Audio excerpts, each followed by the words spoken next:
Hello, today's guest is Daniel Aaron, transformational teacher, entrepreneur, and author of The Art of Spiritual Leadership, which I have right behind me on my bookshelf. For more than 2 decades, Daniel has guided conscious entrepreneurs, coaches, and leaders in integrating spiritual wisdom with authentic leadership. His work explores what it means to lead from presence, purpose, and integrity while creating meaningful impact in the world. So you can see why I was anxious to have eager, I like the word eager better, to have Daniel here with me. We've been friends for years. And in a time when many people are searching for a different model of leadership, Daniel offers a refreshing perspective that our greatest influence begins with who we choose to become. Hello, Daniel. Welcome to Leading with Purpose. Thank you, Mark. I'm delighted to be here. So where is here at the moment for you, Daniel? That's a good question. And so to give a little context for your audience, and I am in a phase of my life where I am a full-time nomad. And so here in this moment is Maui, Hawaii.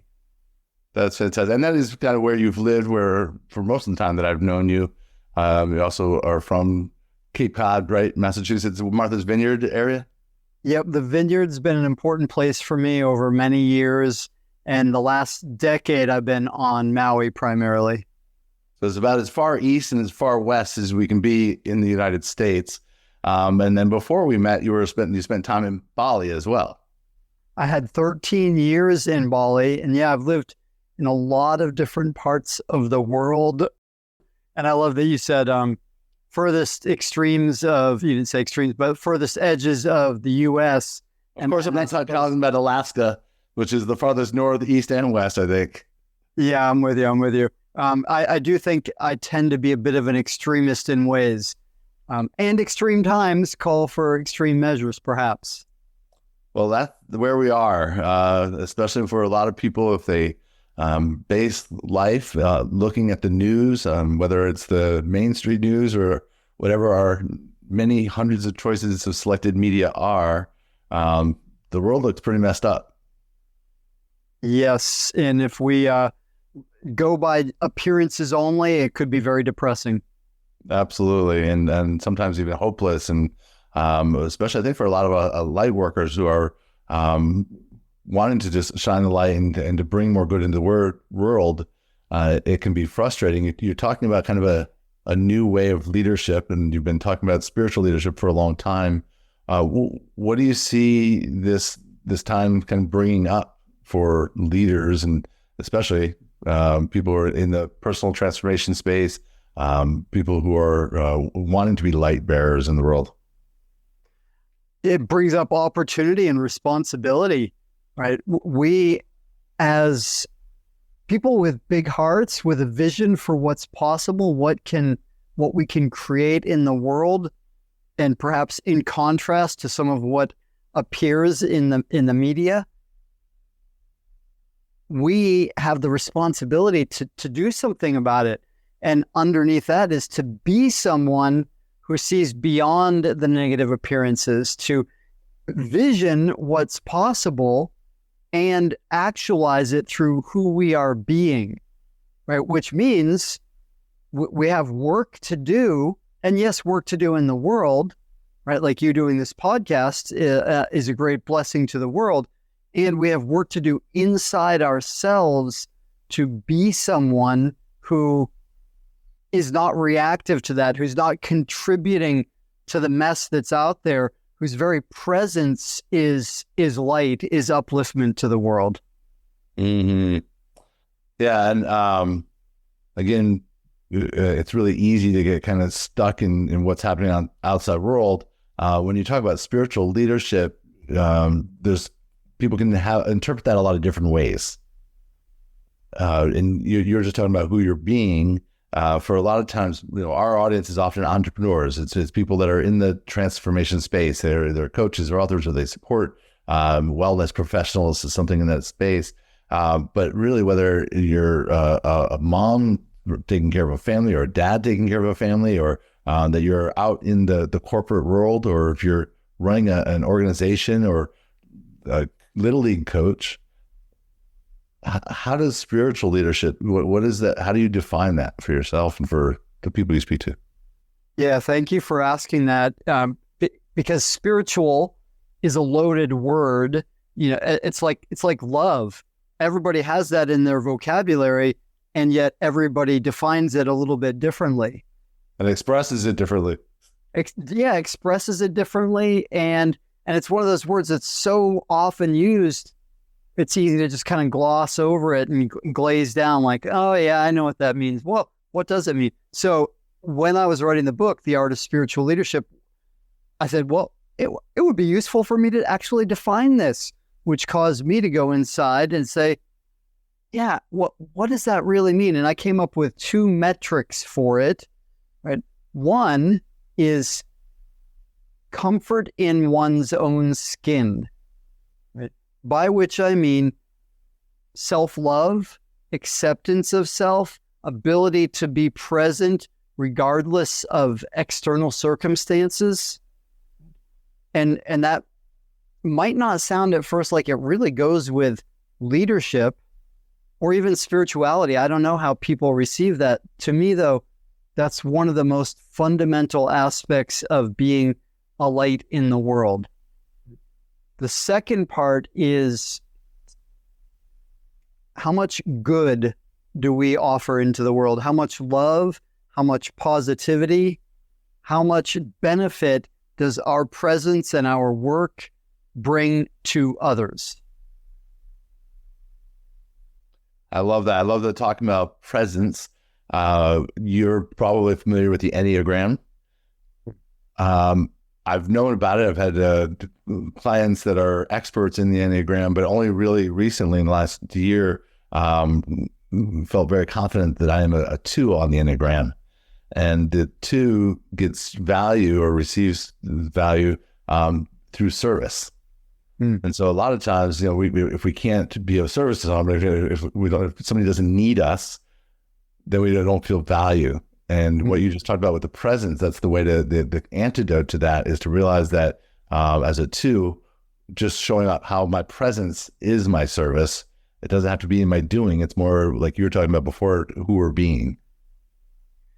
Absolutely. Yeah, 100% I'm with you. And it's worth bringing in that who we are being is always radiating out invisibly without us saying or doing anything. And who we are being is what creates our speaking and our doing, right? It's like an apple tree or an apple seed becomes a tree, and then the fruit that comes off that are apples. And in the same way, who we are being, and in case that's not clear what that means for people, identity, or if we want to go new agey, one's vibration, maybe that's not even new agey anymore. Who we are being always translates straight down into how we are thinking, how we are feeling, what we say, what we do, and what we have. And in relationship to where we started in this conversation, what we have is the world that's existing right now, and it's full of challenge and conflict and messes. And we all have that collectively because of who we have been being collectively. Mm-hmm. And I think that collectively part is an important part to bring in as well, because it's very easy to feel separate from everything else, or on the opposite end, to feel like, oh, we're to blame for this. It's not a blame thing. It's just an awareness that we are all part of the collective, and then what is our role to play in it. One of a friend from Ecuador, Scott Baker, runs a place called Minga. And there's an Ecuadorian term there, the Minga, that means to be a part of a community, that you have an obligation to the well-being of everyone in the community. And it's not like I have to be responsible for everyone in there, but I have to make sure that if I'm not, someone else is, that we're all working together and define our role. So it sounds like this idea of presence also brings us the opportunity to find out more about who we are and how we're actually taking action, because leadership isn't just about being, where there's a doing aspect to it. Tell me more about that. Yeah, I love that. Minga, that's the first time I've heard that. And I completely agree with that. And that's part of what I mean by responsibility is, and you know, one of the truisms about leadership generally is a leader is responsible for the results. Right? So if something didn't go the way I want and I'm in charge, I'm the leader, and whether it was, quote, somebody else's mistake or not, it's still my responsibility. I'm the one that created that. So I love that you brought us to action, because yeah, it's easy in the spiritual world to get into what's often referred to as spiritual bypassing, right? And that's an ability to, well, in its extreme, I can go meditate in a cave, right? And I can get to very high, blissful, peaceful states. Well, how much does that hold up when I encounter the world, when I get into action, when I'm in conversation, when I see injustice happening in the world, when I see conflict? How well does my peace hold up then? So action in the world, in Taoism, it's called the world of 10,000 things, right? In that world, who am I then, right? How does my being translate into action? So it's both and, just in the same way that we are spiritual beings having a human experience, we're also having a human experience to learn and refine who we're being. So it's the marriage of both of those that creates wonder, that creates possibility, that creates our evolution. That's beautiful. And it's funny, I started out the conversation about where you are in the world, and you talked about the minimalization. And I love that you're in a place where you can do that, where you can literally have no belongings. That's a bit of a personal story, but do you mind sharing a little bit about that? Because I think that will lead into where I want to go with you next. Thank you. Yeah, I'm an open book, so I'm happy to speak about anything you would like to. And about a year and a half ago, my daughter, 17, senior in high school, she comes into my office, and we'd been in a discussion for, probably a couple of years about, okay, what happens after high school? And the last plan that she had, and there were a few that evolved, was, well, I'm going to go to community college here on Maui and keep living with you for a couple more years. And then I'm going to, okay. So that was in my mind. She comes into my office this day, big grin on her face. Okay. She's like, Papa, no offense, but I don't want to live with you anymore. And she lived with me pretty much just the two of us her entire life. And so when she said that, I laughed because she said it in a funny way. I also had the part of me that's like, no, I don't want you to leave. I want to stay together forever. Quickly, I moved beyond that, though, to how awesome that she's ready to fly. And then shortly after that, I said to somebody, well, I'm going to be an empty nester. And as soon as I said it, I gagged. I'm like, I do not define my life by what's missing. What's better language? I am moving into a season of soaring. And I didn't know what that meant at first. And very quickly, I received guidance that was, well, what that means is let go, right? Let go of everything. And it's not quite everything. I've got 2 suitcases worth of stuff. And that became a new opportunity for me to live with much less than I've ever lived. Well, not much less than I've ever lived with, because when I was in my 20s, I had a long season of nomadic living. Right? For the last 18 years, I've been in the householder phase and collected a lot of stuff in that process. So that's what sparked it. And I didn't know what it meant at first. And I'm still learning what it means. One of the things, though, is understanding more what it means to be a steward, right? And owning isn't the thing. Like, we have the phase of our life where we think owning is important, And eventually we come to, we don't own anything, right? I'm a steward of this body. I'm a steward of my business. I'm a steward of my daughter when I'm in the father role. Mm-hmm. I love that perspective because, again, being a steward of anything, when you were first talking about your daughter, I was feeling the same way. Sometimes people feel that about their clients when their clients, they get them where they need to be, and then they're off, and you're like, oh, but I want to keep working with you. Like, oh, yeah, but they're on to their next teacher, or whatever that might be. But when you say not owning anything, people think that they own their house. And they're like, well, you own it, but let's see what happens if you don't pay taxes on it. So we're really just always in a perpetual renting from the government, even our land and our house. There's nothing really. And again, eventually we can't take anything with us anyway. Yeah, exactly. Mm-hmm. So I'm curious again on this journey, where that's taking you and what is now emerging for you personally as a spiritual leader, and how you're showing up, what you're seeing for the next phase and next evolution in your leadership. Thank you. Well, one of the surprising things that happened for me very quickly into the journey is, for the last decade, I've thought of my occupation as coach, who is also an author. And in this evolution over the last year, that sense of identity switched. And I still love coaching. I have amazing clients who, yes, sometimes move on, and blessed be that. And authorship, I remembered something I knew from a long time ago. That is my ikigai, my dharma, my greatest gift to the world. And, because you write, it's really easy to put that off, right? For me to think, well, I just need to do this thing more with marketing, with sales, with my business over here. And with writing and authorship, it's a slow evolution.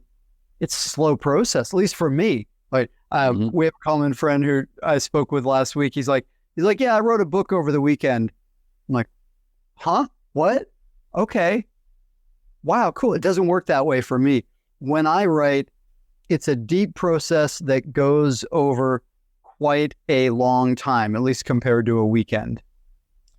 Yeah. And again, I think a lot of people now are using AI as a tool, and there are ways to use it where you can get out a lot of content, and then you can personalize it and make it your own much faster.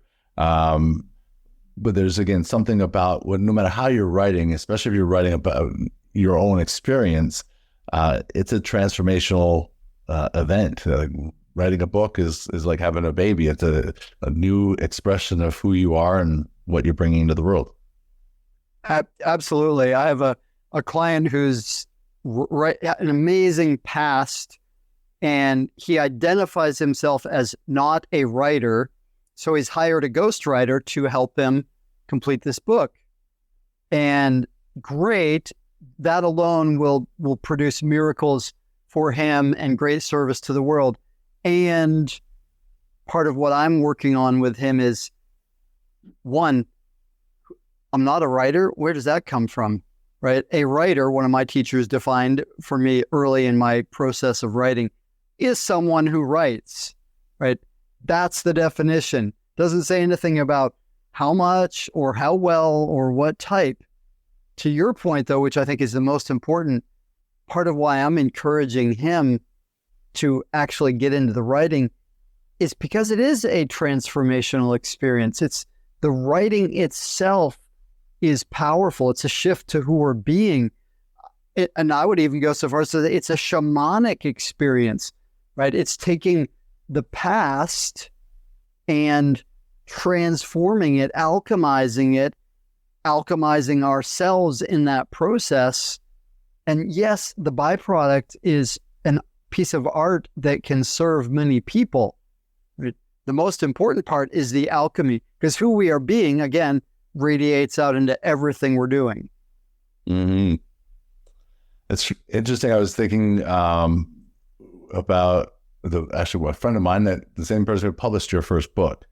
Mm-hmm. And he was talking about that to be a great writer, you don't need to be a great writer. You just need to be a writer. And you can turn in a C grade writing to a good editor, and they can make that into an A book. And that's part of the process. Is you write out what you want, you get your part out there. But unless you are a professional editor, and I think most professional editors still have somebody else's eyes on it to help mature the story and all the other little pieces of it. But yeah, I think just the idea of limiting and saying, oh, I'm not going to write, or I'm going to need to hand it off to somebody else completely, is again almost spiritual bypassing. I think that the process of writing it out, and it's great to have a co-author or somebody else that's working with you on it. But like you said, that whole process that is evolutionary, and I think I recommend it for everyone. I don't ever like to shit anybody, but I think it's a really great thing if you work with other clients and have their stories or whatever else it is. I think it's powerful for all spiritual leaders to be able to express it through publishing a book, not just writing, but actually now being a published author, because you were a writer for a long time and then being a published author. Is this client of yours, this is his first book, I'm assuming. So he's been writing, but now he'll be a published author as well. Correct. Yeah. And it's worth double clicking for a moment on the word author. And I love what you're saying about why it's so valuable and important. Being an author means, well, one, being an authority, and that's useful in many ways. It also means being an architect of the world, of the self of the world. It's a designer.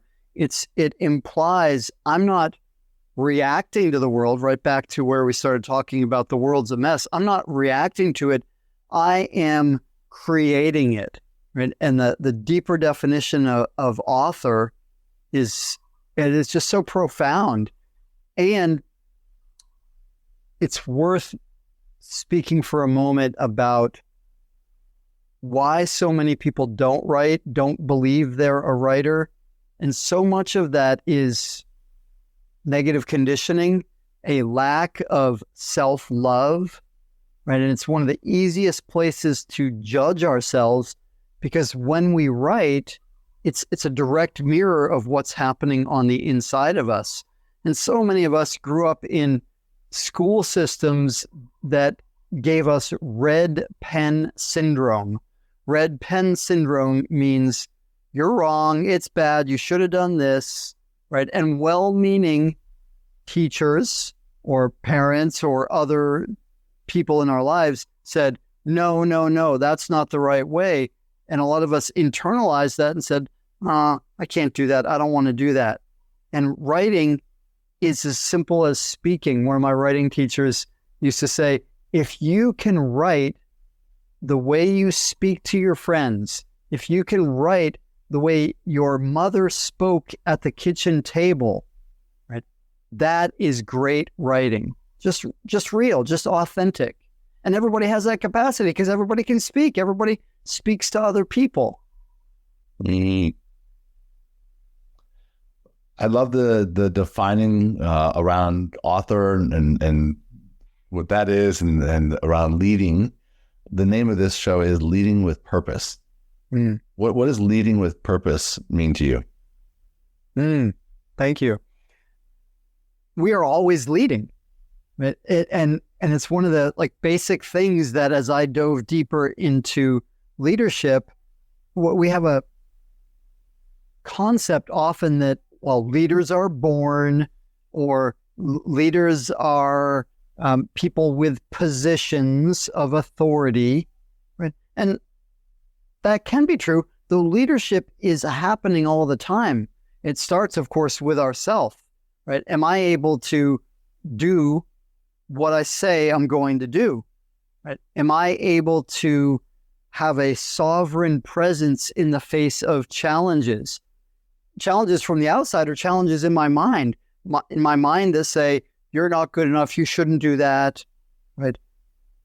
That's leadership. And that's where all leadership starts. So we're always leading through our presence. We're leading ourselves, we're leading the people around us. It's inescapable. We affect other people. Now, not just people, all kinds of beings. So leading is happening all the time. And when you bring it leading with purpose, leadership with purpose, to me, that's like, well, what does it mean if we're intentional about it, right? Rather than by default, by conditioning, by habit, what's our vision for the world? What's our vision for our own lives? What's our vision for the people that we love, which hopefully is getting to be more and more all the time. So leading with purpose is saying, this is what I would love the world to be, right? This is what I would love my life to be.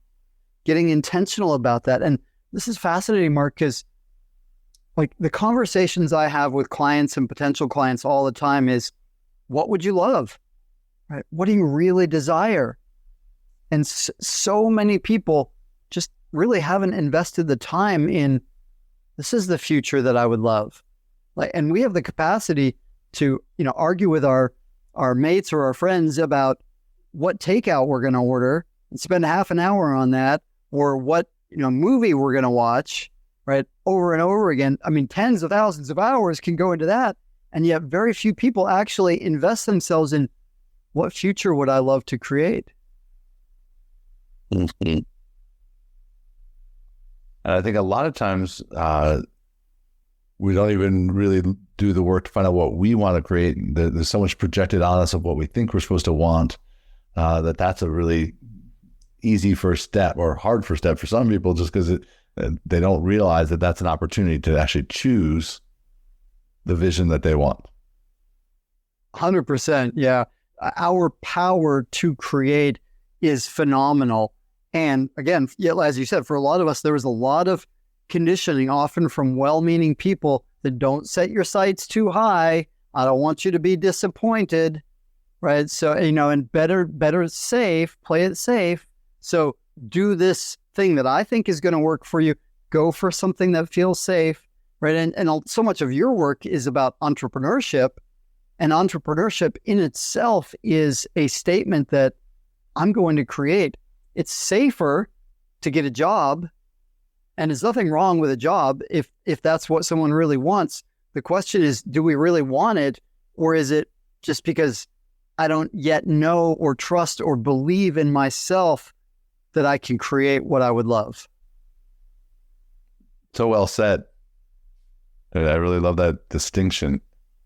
And Aaron, for anybody that may want to learn more about you, we talked about the art of spiritual leadership. I'll put the links down below for that. How else can people reach out to you? What else can they look for down there? Thank you. Yeah. Well, my website is the easiest way, danielaaron.com. And it's Aaron like Aaron. And what else is there? What else is possible? Well, certainly I work with a select few people to help them create what they would love to create in their lives. Sometimes it's called coaching. I'm just about to release my next book, which is called Nothing Left to Carry. And it represents for me an evolution in my own writing. Where I was before was personal spiritual development. And I love what I've written in that realm. And in the last year, part of what I've learned is better for me now is what could be called literary memoir, which I didn't even know what that was. I just started knowing that for me to really impact in the way I would love to create what I would love in the world, it's now time for me to be more risky, vulnerable, transparent, to go deeper in myself.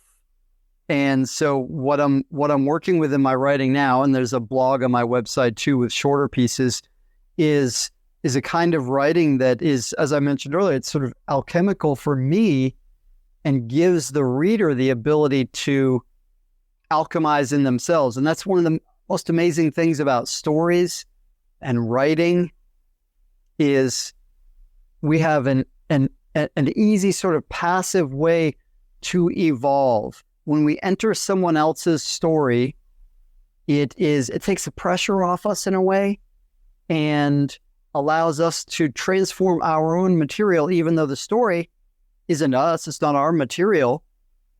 Yet the result is loving ourselves more, being brighter in the world, becoming more of a spiritual leader. Beautiful.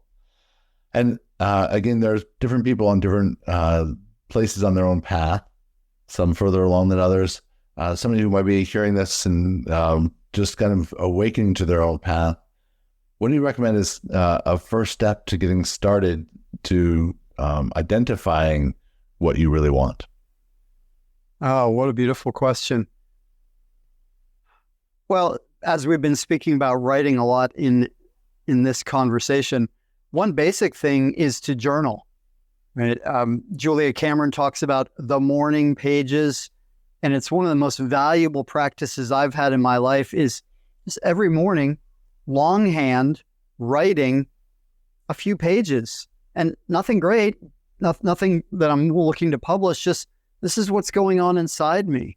And it's so easy for us as human beings to have all of our activity going pinging around in our head. And something magical happens when we express it out on the page. It creates a movement. And I love working with deliberate questions in writing. And to your question, one of the great questions to ask is, what would I love? Right? And not what would I like or not what would I want. What would I love? What would I love to create? Because the word love powerfully taps us into passion, into truth, something deeper. And that's available for everybody. I call my business The Art of Vibrant Living. And the biggest problem I see in the world is so many people are on autopilot. It's what I call the cult of meh or mediocre monotony. Just getting by, can't complain, it's all right, got to pay the bills. And I get it. And there's so much more available. Vibrant living, thriving is our birthright. It's our destiny. So asking that question, what would I love to create? Often incredibly valuable. That is so good.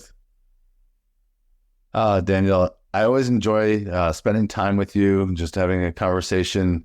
Again, for all of you listening, I hope you feel inspired. We'd love to answer any questions or comments. We'll make sure that Daniel gets to see them as well. So please share your comments or questions below. Daniel, for everybody listening, what's the last word? What would you like to leave everyone with? Last word is love. That's the word. That's what matters most. I've been studying, again, the Bhagavad Gita, right? One of India's most spiritual books, Bible, and in connection with studying, again, Mahatma Gandhi, right? And the way that man transformed himself from somebody who was shy, inept in many ways, who abused his wife, and the way he became, and his main teacher was the Bhagavad Gita, the way he became someone who showed up as love in the face of just unbelievable conflict and adversity and hate, right? So that line that we love to quote, right? How to change the world. How does it go? Be the one. Say again. Change you want to see in the world? Yeah, thank you. It's all given to Gandhi, and it's just, yeah. Yeah, and it's so profound. Be the change you want to see in the world. It's another one of those words like love or spirit that, while we all have a definition of it, we've all heard it, and it's easy to glaze over. But be the change you want to see in the world means become love, right? No matter what is happening. Gandhi, MLK Jr., Jesus, great models for this. And that's possible for all of us. Well, that is a drop the mic moment. Thank you so much, Daniel. I appreciate you being here on Leading with Purpose. Thank you for watching and listening. We look forward to reading your comments and responding. Thank you for now. Keep shining your light. Thank you, Mark. Aloha. Thank you for joining us on this episode of Leading with Purpose. We hope today's conversation has inspired you to lead with purpose and make a meaningful impact. If you're ready to discover where you stand on your leadership journey, I invite you to take the Soulful Leadership Assessment. It's a powerful tool to help you align with your leadership style and your true purpose.